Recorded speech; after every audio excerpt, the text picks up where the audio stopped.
Can you all hear me? Yes. Okay. Thank you. The lights are up. Great. A real live audience. Fantastic. Well, I'm here today, ladies and gentlemen, and esteemed members of this committee, the Heritage Crafts Association. I'm here to talk about my passion, which is the English Windsor chair, really, and how I've enhanced it and got a business which is a bit like sort of living a dream, really. I mean, it has, from time to time, been like living in a nightmare. I have to say, each sort of credit front, you get problems. But overall, after 34 years, we're still here, still making chairs in High Wycombe with a fabulous bunch. As you said, in the glassworks, you have all the characters. I'm afraid I can't do the accents, but it is great fun when you've got a bunch of English craftsmen and you go to the workshop every day in High Wycombe and you meet and talk about what you're doing. Very briefly, I studied woodwork at school and I had my toolbox and I used to collect the tools and take my toolbox to bed at night and say goodnight to my tools. I was a complete woodie from about the age of 11 or something. And when I went to school, my parents managed to blag me into a grammar school. The headmaster said, "How's your Latin?" I said, "Pardon." But I said, "I can do a bit of sawing and a bit of chiselling." They said, "Well, that's all right. You've got a good woodwork department here at this school." I was very, very fortunate. Who was in that woodwork department? Has anyone heard of Stevens and Brothers Rocking Horses? Yeah, you all have. Well, you all know. You're a brilliant audience because you know all this stuff. It's going to be dead easy, this. Anyway, it was a bit like you're into running a 4-minute mile and you go to school with Roger Bannister. It was a bit like that. This chap here is going to sleep. Is it me or are you okay? It's a long night on the lathe or the wheels. Okay. Oh, okay. Sorry. Right, you're in there. Okay. Terribly sorry. I was a bit sensitive like that, you know. So please try and look like you're awake. So when I was leaving college, school, the careers master said, "What do you want to do, son?" I said, "I want to do woodwork."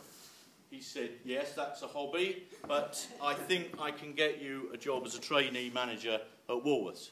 Well, I was quite polite then, and I said, "Oh, thank you very much for your help, sir. That's great. I'll have a think." So then I went to High Wycombe College, and another chap advised me that if you want to make chairs, High Wycombe's the place.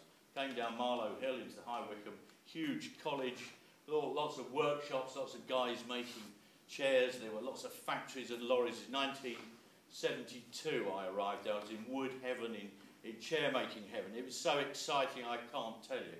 After 3 years of studying chair making under some brilliant old craftsmen, I made a couple of discoveries.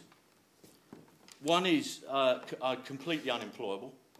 If any of you have employed me, by Monday morning at tea time you'd have sacked me. Completely useless. I had to do my own thing. So I started wanting to make chairs, and I teamed up with a designer, and we rented some old farm buildings in the country. It was absolutely idyllic. Little Kings Hill, near Great Missenden, Buckinghamshire, just outside High Wycombe. It's absolutely beautiful. I'm going to be honest with you now. It was a pigsty. I shooed the pigs out and started making chairs. And the two things that came out of those workshops, they say, were laughter and chairs. The bank manager would almost cry with laughter because he said, "This isn't a business, this is a hobby. You've got to earn some money, you know." And of course that is the challenge for all of us craftspeople. We've got to take our craft and get somebody to pay for that time. And you all know, but as well as I do, how long it takes to get the ultimate quality, because the time goes on, and getting somebody to pay for that time is our collective challenge. And I was much heartened by the man from Gives and Hawkes who's telling us about how the future's so much better with the China situation and all that. So I feel heartened, and we're still here despite all the challenges. So I started in this small workshop. After 7 years outgrew it. The council said you need to get a bigger place. We moved into the middle of High Wycombe, and by that time I was employing about 12 people.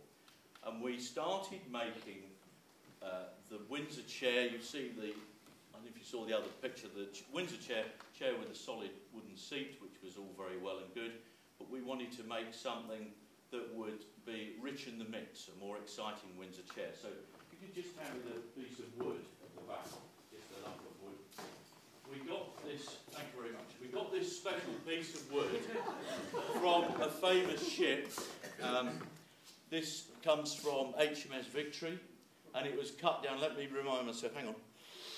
Yes, that's right, this was cut down in the spring of 1745, and 2,000 oak trees were used to make HMS Victory. And we heard about this resource through a programme on Radio 4, and what we found out was there were, in 1922, they had a big refit of HMS Victory, right? They pulled off 30 tonnes of English oak, 10 tonnes of copper, left it all on the quayside. Till one day in the 90s, they decided to have a tidy up, and they built a big bonfire with the wood. Yeah. And a craftsman said, what are you doing there? So we've been ordered to burn this wood. It's the Royal Naval Dockyard, Portsmouth, and they have to obey orders and do the stuff. And long story short, the craftsman stopped them burning the wood. We had customers ringing up saying, what are you going to do with the Victory wood? And this is what we've done with it. Cue next chair. Right, so what did we do with the wood? We made a Windsor chair.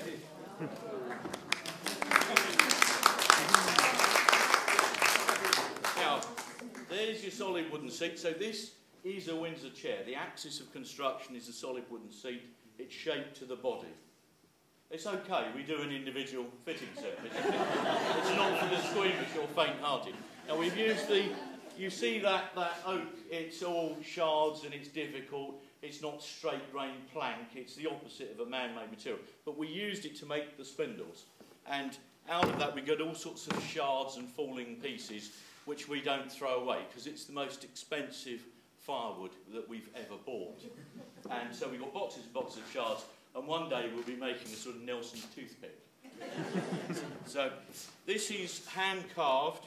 It's really a celebration of what Admiral Nelson did to Admiral Villeneuve on the 21st of October 1805.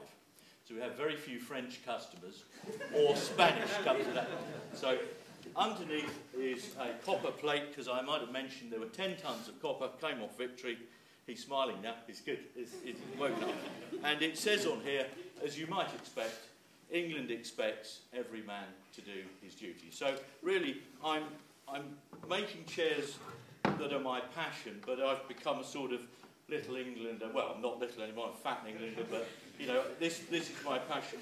We sold 150 armchairs in this series in 10 months at 3,000 quid each. Which is about £500,000 worth of stuff. This was between 02 and 04-05. And the whole lot was subscribed in 10 months, and it took us 3 years to make them all.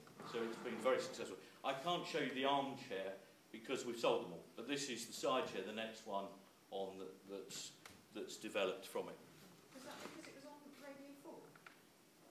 Well, the original story was on Radio 4, and then we started making them from that, and then contacting our database and promoting it and advertising it in things like Country Life and Country Living. And in those days, I don't know if you remember when your house used to go up like 20% a year. Does anyone remember that? Well, you just made 50 grand on your house, or 20 grand or 100 grand, whatever it is. And so a chair's 3 grand, yeah, go on, you know, Auntie left us a bit of money, we'll have one of them. And it was a different world then, you know. So this really was the engine of growth. I mean, we make lots of other things other than Windsor chairs, but it's just really a good one to show you this strand of our work. So that was the Admiral's chair.